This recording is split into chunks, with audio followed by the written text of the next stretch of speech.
Imagine the scene once more, but with more focus on the atmosphere. A dusty courtyard in a remote Chinese village. The sun is setting, casting long, orange shadows. A circle of hardened fighters, men with scars on their faces and iron in their fists, surround a lone figure. This figure is clutching a green jade bottle.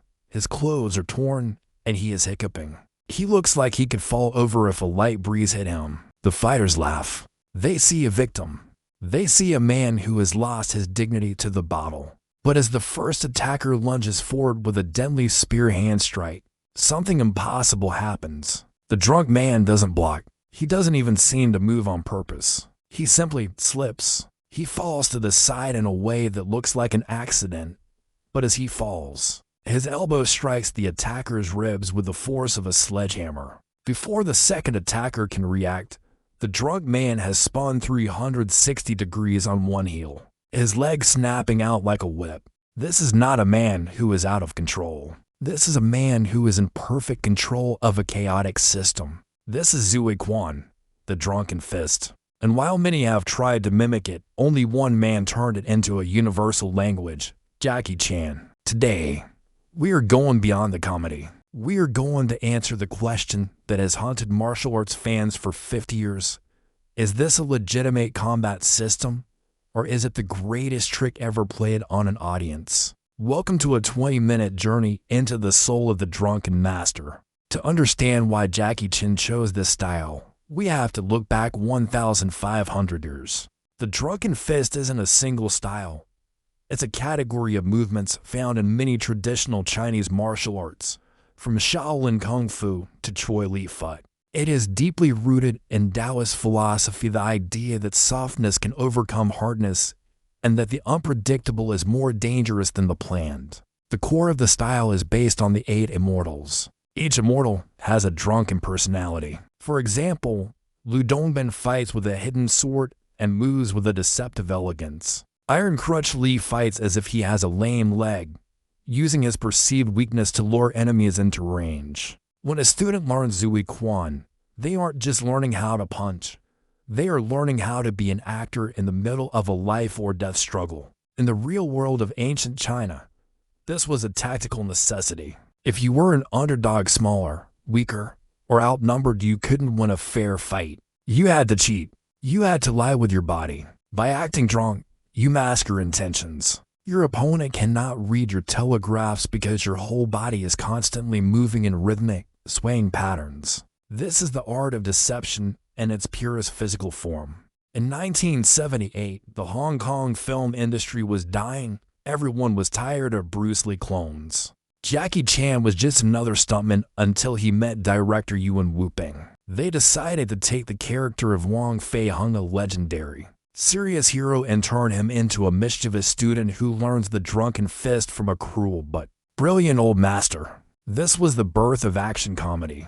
But don't let the comedy fool you. To film Drunken Master, Jackie had to undergo a physical transformation that would break most modern athletes. To achieve the flush look of a drunk, Jackie didn't use makeup. He would literally hang himself upside down between takes, letting the blood rush to his face until his eyes were bloodshot and his skin was red. He wanted the audience to feel the heat of the wine through the screen. He also realized that the drunken fist required more core strength than any other style. To sway and fall without actually losing your balance requires an incredible amount of abdominal and leg power. You are essentially fighting in a state of constant controlled falling. Every time Jackie wobbles, he is engaging every single muscle in his body to ensure his center of gravity remains hidden from his opponent. Let's look at the reality side of the question.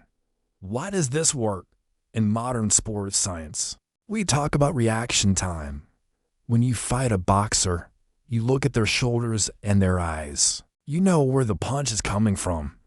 But a drunken master moves their hips when they punch, and they look at the floor when they kick.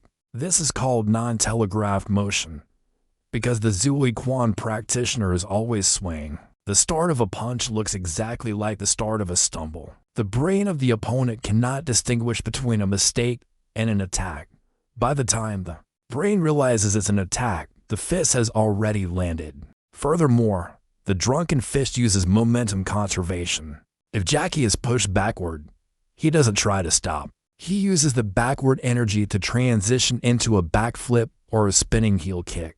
He turns the enemy's strength into his own fuel. This is real physics. This is real combat logic. While the movie versions are exaggerated for the camera, the underlying mechanics of using offbeat timing are used by the world's greatest fighters today, from Nassim Hamdan boxing to Israel Adesanya in the UFC. If the 1978 film was the birth, then 1994's Drunken Master, to released in the US as The Legend of Drunken Master, was the ascension to godhood. Jackie was now 40 years old, at the absolute peak of his creative and physical powers. The final fight scene of this movie, a 20-minute masterpiece against Ken Lo, is widely regarded as the best martial arts sequence ever filmed. Why? Because it's a story of internal vs. external. Jackie's character has to drink real industrial alcohol to unlock the final, most dangerous forms of the style. During the filming of this sequence, Jackie pushed himself to the brink of insanity. He performed a stunt where he backcrawls over a bed of real, burning hot coals. He did it twice because he wasn't happy with the first take. This wasn't art anymore. It was a sacrifice. The speed of the exchanges in this film is so high that it's almost impossible for the human eye to track. Jackie wasn't just performing the drunken fist. He was proving that human beings could achieve a level of coordination that approached the supernatural. We must also acknowledge the art aspect. Jackie Chan is a master of the rhythm of the strike. He treats a fight scene like a musical composition.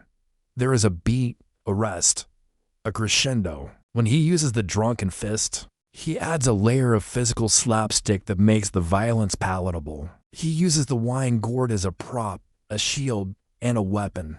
He uses his surrounding stools, tables, railings as part of his stumbling path. This is what separates Jackie from everyone else. He isn't just a fighter. He is a director who understands how to use the entire 3D space of a room. The drunken fist is the perfect vehicle for this because it allows for accidental genius. It allows the hero to be a genius while looking like an idiot. That is the ultimate artistic triumph. Today, in 2026, we live in a world of high-definition CGI and digital stuntmen. We see superheroes flying and throwing planets at each other. But there is something missing. There is no soul and a computer-generated punch. When we look back at Jackie Chan swaying in the dirt, sweating, bleeding, and moving with the grace of a drunken angel, we are seeing something real.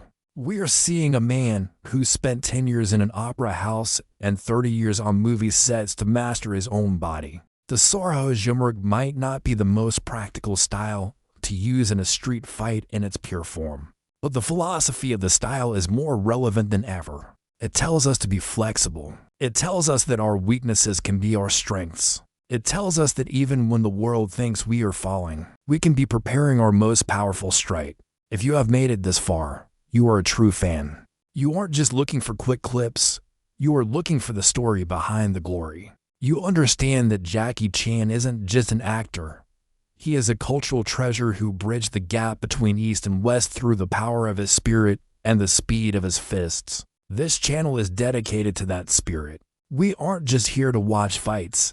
We are here to study them. We are here to honor the legends who broke their bones so we could be inspired. Here is how you can help keep this legend alive. Subscribe to the dojo. This is your home for the deepest martial arts analysis on the internet. From the secrets of the drunken fist to the raw power of Mike Tyson, we cover it all. Hit that button and join the ranks. The notification bell.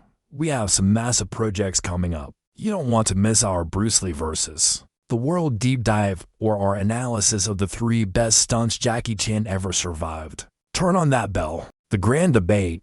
I want to hear from you.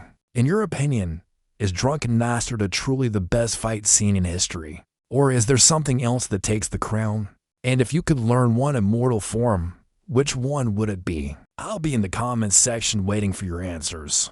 Spread the fire. Share this video with someone who thinks Jackie Chan is just a comedian. Show them the history, the physics, and the sheer bravery behind the Sorhozhumruk. The wine may be gone, and the gourd may be empty, But the legend of the drunken master will never die as long as we keep telling the story. Thank you for your time, for your passion, and for being part of this community. Stay fluid, stay unpredictable, and always keep them guessing.